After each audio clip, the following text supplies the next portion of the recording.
আসসালামু আলাইকুম ওয়া রাহমাতুল্লাহি ওয়া বারাকাতুহু। মসজিদ নববী থেকে আমি আব্দুর রহমান। সূরা নাবার আজকে 6 থেকে কয়েকটা আয়াতের তরজমা শোনানোর জন্য আমরা আসলাম। আল্লাহ সুবহানাহু ওয়া তাআলা আমাদের কোরআনের এই খেদমতকে কবুল আর মঞ্জুর করুন। যারা এই তরজমা অনুবাদগুলো শুনছেন আমার ওয়াল থেকে, আমার ফেসবুক পেজ থেকে, তাদের প্রতি আমার বিনীত অনুরোধ হচ্ছে এই অনুবাদগুলো সারা বাংলাদেশের মানুষের কাছে ছড়িয়ে দিন। আমার রব আল্লাহ সুবহানাহু ওয়া তাআলা কি বলেছেন অন্তত পক্ষে আমি জীবনে একবার যেন শুনতে পারি, এই লক্ষ্যেই আসলে ক্ষুদ্র প্রয়াস চালাচ্ছি। সূরা নাবার 6 নম্বর আয়াতে আল্লাহ তাআলা বলেছেন, আমরা বলেছিলাম সূরা নাবাকে 3 ভাগে ভাগ করেছিলাম। প্রথম 5 আয়াতের মধ্যে আল্লাহ তাআলা একটা ভূমিকা উল্লেখ করেছেন। এই ভূমিকার মধ্যে আল্লাহ তাআলা সূরা নাজিলের প্রেক্ষাপট ইশারা দিয়েছেন।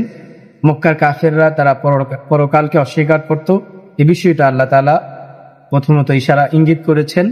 মাঝখানে আল্লাহর কিছু কুদরতের কথা আল্লাহ উল্লেখ করেছেন, যেগুলো অনেক বড় বড় কুদরত, অনেক বড় বড় নেয়ামত, যেগুলো আপাত দৃষ্টিতে আমাদের কারো পক্ষে, পৃথিবীর কারো পক্ষে এগুলো করা সম্ভব না।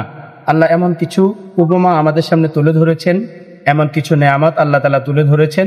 তুলে ধরে আল্লাহ বোঝাতে চাচ্ছেন এই যে নেয়ামতগুলো, এই নেয়ামতগুলো কারো পক্ষে করা সম্ভব না। যে আল্লাহ এত কঠিন বড় বড় নেয়ামতগুলো, এমন বড় বড় কাজগুলো করতে পারেন, সে আল্লাহ অবশ্যই কেয়ামত সংগঠিত করা আল্লাহর পক্ষে একেবারেই পসিবল একটা জিনিস। এরপর আল্লাহ তাআলা নেয়ামতগুলোর মধ্যে প্রথমত উল্লেখ করছেন 6 নম্বর আয়াত সূরা নাবা, আলাম নাজআলিল আরদা মিহাদা, আমি কি জমিনকে বিছানা হিসেবে বানাইনি, আমি কি জমিনকে বিছানা হিসেবে বানাইনি। তো আল্লাহ তাআলা বোঝাতে চাচ্ছেন এই যে পৃথিবী গোলাকার, আমরা জানি। তো যদি গোলাকার একটু হিসাব করি, যেমন আমরা এখন সৌদি আরবে আছি, সৌদি আরব হচ্ছে পৃথিবীর মধ্যপ্রাচ্য। তো যদি পৃথিবীর মিডল হয় তাহলে এটা গোলাকার হলে সবার উপরে থাকবে। তাহলে নিয়ম অনুযায়ী বা আমাদের সাধারণ ব্রেনে ধরে আমরা পড়ে যাওয়ার কথা ছিল, কিন্তু আসলে দেখবেন পৃথিবীর যেখানে যান আমরা কিন্তু পড়ে যাচ্ছি না। এই যে এখানে স্থির আছি, বাংলাদেশে যান একদম ডালুতে নিচে, আমরা কিন্তু স্থির আছি। আবার আমেরিকাতে যান, সেটা আরেকটা দিক, আমরা কিন্তু পড়ে যাচ্ছি না। পুরো পৃথিবীর যেখানে যাবেন সেটাকে আমাদের বিছানার মতো মনে হবে। তো আল্লাহ বলছেন, আলাম নাজআলিল আরদা মিহাদা, এই গোলাকার পৃথিবীকে আমি তোমাদের জন্য কি বিছানা হিসেবে বানাইনি। ওয়াল জিবালা আওতাদা, এই যে পুরো সৌদি আরব, আমরা গতকাল রাতে এই যে রাতে ওয়াদি জিন থেকে নিয়ে উহুদ পাহাড় আমাদের ডান পাশে, এই পাশেই উহুদ পাহাড় হয়ে আমরা এসেছি। আসলে কত উঁচু উঁচু পাহাড়, এই যে পাহাড়গুলোকে আল্লাহ তাআলা দিয়েছেন জমিনের পেরেক হিসেবে। তো আল্লাহ বলেন ওয়াল জিবালা আওতাদা, এই পাহাড়গুলোকে কি আমি পেরেক হিসাবে স্থাপন করিনি। ওয়াখালাকনাকুম আজওয়াজা, 3 নম্বর একটা নেয়ামতের কথা আল্লাহ বলেছেন, আমি কি তোমাদেরকে জোড়ায় জোড়ায় সৃষ্টি করিনি। আসলে পৃথিবীতে যত প্রাণী আছে, যত মাখলুকাতের মধ্যে যত প্রাণী আছে, সব প্রাণীগুলো কিন্তু জোড়ায় জোড়ায় সৃষ্টি করা। আমাদেরও তো নারী পুরুষ জোড়া জোড়া, পশু পাখি সবকিছুরই জোড়া জোড়া আছে। এটা একটা আল্লাহ তাআলার অনেক বড় এক নেয়ামত। আল্লাহ বলেছেন ওয়াখালাকনাকুম আজওয়াজা, আমি তোমাদেরকে জোড়ায় জোড়ায় সৃষ্টি করেছি। ওয়াজআলনা নাওমাকুম সুবাতা, 4 নম্বর আল্লাহ তাআলা একটা নেয়ামতের কথা বলেছেন, ওয়াজআলনা নাওমাকুম সুবাতা, আমি তোমাদের ঘুমকে প্রশান্তির কারণ বানিয়েছি। আসলে ঘুম যদি না যায় একটা মানুষ, তাহলে সে পাগল হয়ে যাবে।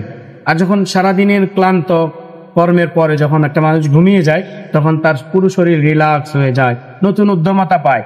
আর আল্লাহ তাআলা সেটাই ইশারা করেছেন, ওয়াজআলনা নাওমাকুম সুবাতা, আমি তোমাদের ঘুমকে প্রশান্তির কারণ বানিয়েছি। ওয়াজআলনাল লাইলা লিবাসা, আল্লাহ তাআলা বলছেন রাতকে আমি পোশাকের মতো বানিয়েছি। পোশাক যেমন একটা মানুষকে আচ্ছাদিত করে রাখে, ঠিক এরকম ভাবে রাত তার অন্ধকারের মাধ্যমে পুরো পৃথিবীকে আচ্ছাদিত করে রাখে। আল্লাহ বলেন ওয়াজআলনাল লাইলা লিবাসা, রাতকে আমি তোমাদের জন্য পোশাকের মতো বানিয়েছি।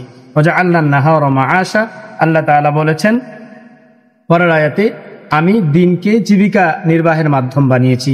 দিনে যদি এরকম অন্ধকার থাকতো রাতের মতো, তাহলে মানুষ দিনে কাজকর্ম করতে পারতো না, ইনকাম করতে পারতো না। দিনকে আল্লাহ তাআলা আলোকিত করেছেন। এই জন্য আল্লাহ বলেন ওয়াজআলনান নাহারা মাআশা, দিনকে আমি তোমাদের জন্য জীবিকা নির্বাহের মাধ্যম বানিয়েছি। আমরা মুহতারাম এই 10টা আয়াতের তরজমা শুনেছি। পরবর্তী ভিডিওর মাধ্যমে আমরা সামনের দিকে বাকি তরজমাগুলো শুনবো ইনশাআল্লাহ। ধারাবাহিক কোরআনের 30 পারা কোরআনের তরজমা আমরা শুনবো। আল্লাহ সুবহানাহু ওয়া তাআলা আমাদেরকে কোরআন সুন্নাহ অনুযায়ী জীবন যাপন করার তৌফিক দান করেন। আমিন ইয়া রাব্বাল আলামিন।